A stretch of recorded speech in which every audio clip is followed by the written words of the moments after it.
Pinilit ko na siyang gumising kasi anong oras na? 12 na. Kasi ng brain ko, ito pa. Sige. Ito yung tsura ko.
Uminom ka ng ininit.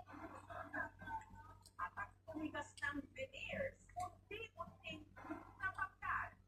Ay, huwag na po talaga. Huwag mong subukan. Baka pareha pa tayo. Nakakuryate pa. Ang veneers, sa porcelain. Ang sinarasin, pinocustomize ayon sa hugis at kulay ng iyong bibig. Bukod sa pupuso itong tignan, natatakpan din ang mga pita at sira. Tipid naman kung kumiti sa kanyang selfies at pumapatawa na si Jasmine at kanya kasing ngiti ay Ay, naku anak. hanggang sa tumaan daw sa kanyang ngiti. Dali, hindi pa tayo makakatapos anak. Paano pang gagawin? Natanong ko na sila ng DIY na yun. I want to